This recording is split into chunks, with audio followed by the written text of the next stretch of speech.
Well, we turn now to a controversial new gun law in the state of Indiana. Police there up in arms over a law that allows citizens to shoot them. It's the first law of its kind in the U.S., and it allows people to pull the trigger if a cop unlawfully enters their home.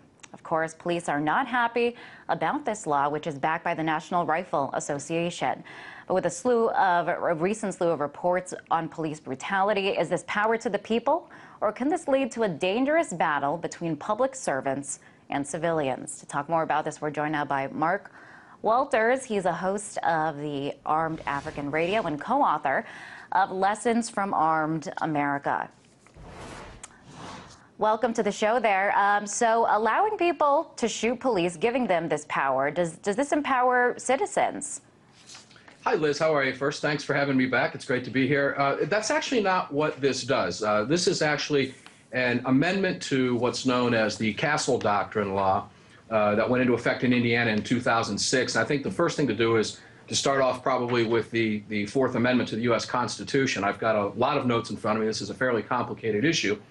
But let's start with the Fourth Amendment to the U.S. Constitution, which clearly states that the right of the people to be secure in their persons, houses, papers, and effects against unreasonable searches and seizures shall not be violated, and no warrants shall issue but upon probable cause, supported by oath or affirmation, and particularly describing the place to be searched and the persons or things to be seized. This case originally came up, a gentleman by the name of Richard Barnes, who had resisted officers what he felt were illegally entering his apartment during what was called in by his wife at the time, a 911 call domestic dispute. He resisted the entry by officers into the apartment. He was charged with 3 misdemeanors, was subsequently convicted.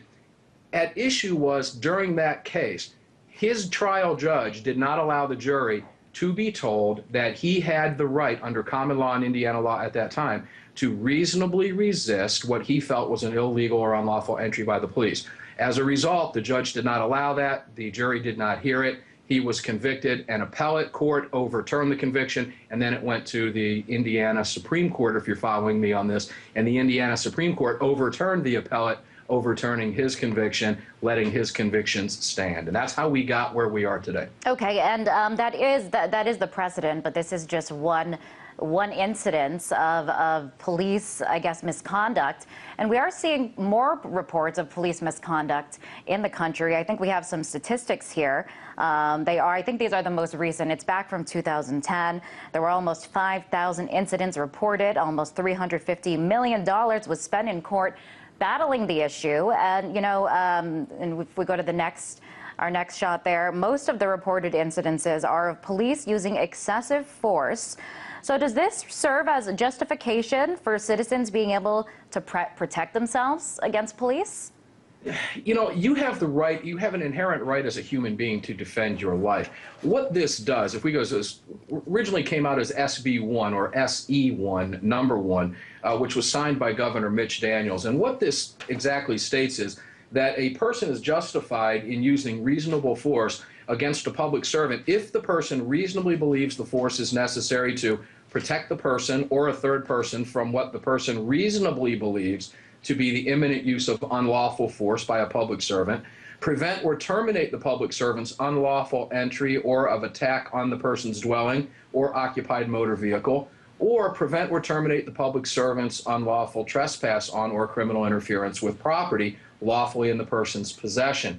Now, what this does not allow, and it's clearly written into the law, and I want people to be very clear on this, that notwithstanding, and I'm quoting again from the law itself, subsection I, a person is not justified in using force against a public servant if the person is A, committing or is escaping after the commission of a crime, 2, the person provokes an action by the public servant with intent to cause bodily injury to the public servant, or that the person has entered into combat with the public servant, and so forth, or threatens to continue unlawful action. In other words, you cannot, during the commission of a crime, shoot a police officer. None of the laws have changed in the state of Indiana. What happened is that the Supreme Court, according to Indiana's legislature and the governor, overstepped itself by removing the common law that had stood for years that says a person has the right to lawfully resist unlawful entry into their home, which was not even a part of the original case, so they took legislative action to correct that. And you know, Mark, as with many laws, critics of this say that this can create this slippery slope and raise questions on when it's in fact legal to shoot a police officer, that it can in fact provide justification for shooting a police officer, and the line there between what is allowed, what's legal, and what's not legal can get pretty blurry.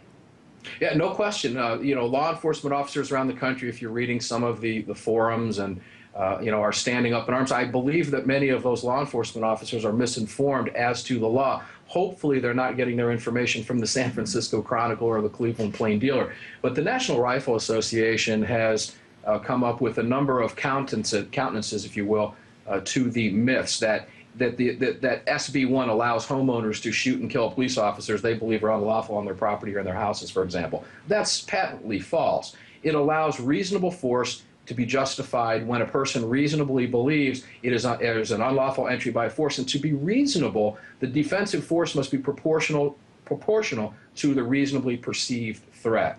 Now, a police officer doesn't have anything to worry about if they're not illegal, if they're not doing anything illegal. What they're concerned with, and rightfully concerned with, is the perception by the public that the public can get away with something that they couldn't have gotten away with prior to, and they can't.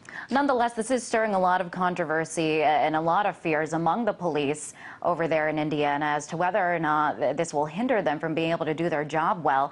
And I do want to bring up a quote from a police officer. This was from the San Francisco Gate. He says, quote, "If I pull over a car and I walk up to it and the guy shoots me, he's going to say, well, he was trying to illegally enter my property. Somebody is going to get away with killing a cop because of this law." And what do you think about that fear that police feel like their lives are in jeopardy now because shooting a police can now be justified? I don't believe that it can be justified, and I think that's an unfounded fear. I'm not a police officer, and I'm not the one approaching that vehicle, so it's very difficult for me to speak to what's in that police officer's mind. However, it's illegal to shoot a police officer who approaches your vehicle on a traffic stop. You're not going to be able to come up with that excuse. I think that's an unfounded fear. If you look at the way that this law is written, it's very clear when you look at SB 1 and actually read it when justifiable force is allowed and when it's not allowed. But it does not give anybody, the individual, the right to shoot at a police officer. But do you think this could put, because, police are supposed to be public servants, is this pinning the public against the police? I don't think so. I think it's a matter of how this is reported and how it's going to be perceived. Police understandably have every right to be concerned about the perception of the public and the way that this law is being perceived by the public as a means of how it's being reported by, quite frankly, irresponsible outlets.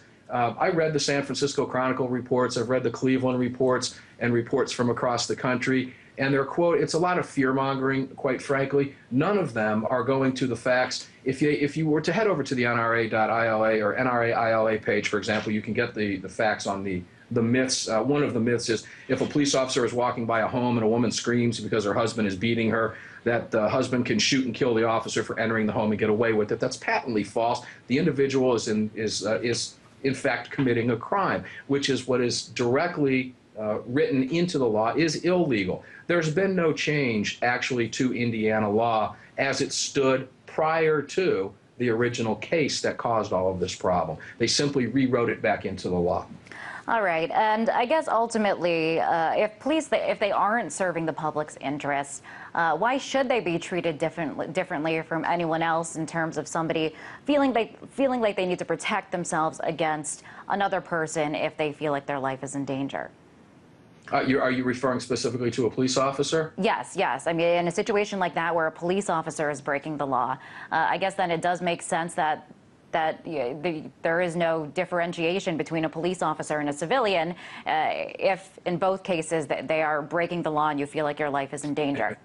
Well, nobody supports law enforcement more than I do on Armed American Radio. I'm an avid supporter of law enforcement across the board. But there are also cases, as I said the last time I was on your show, there are bad police officers, there are bad judges, there are bad lawyers. There's someone from every walk of life sitting in a jail cell somewhere in the United States of America today for committing a crime. Simply because someone puts on a uniform or puts on a badge does not make them an inherently good person. That person can commit a crime, and you showed statistics as well. If I'm sitting at home at 3 o'clock in the morning and my door gets kicked in, I have a right to defend my life and my family by firing my weapon to stop that. If that were to happen to be police officers on the other side of that door, am I right in doing that? If they were at the wrong home, I may be right in doing that, but I might be right in doing that posthumously, as the threat of return force on me will be greater than what I acted upon. So yeah, it's a thin line. There's no question about it. I understand law enforcement's concern, and it's really sad that we got to this point from the Indiana Supreme Court, who overstepped their bounds, quite And I frankly. do want to ask you one more question, Mark. We don't have that much time left, but the National Rifle Association lobbied for this law. This is the same organization that lobbied for Stand Your Ground, which is, both of them are an expansion of the Castle Doctrine, and Stand Your Ground is getting a lot of controversy right now over what happened in Florida. So keeping it in mind that this is the NRA, is one of the groups behind this law, could it be about expanding gun rights?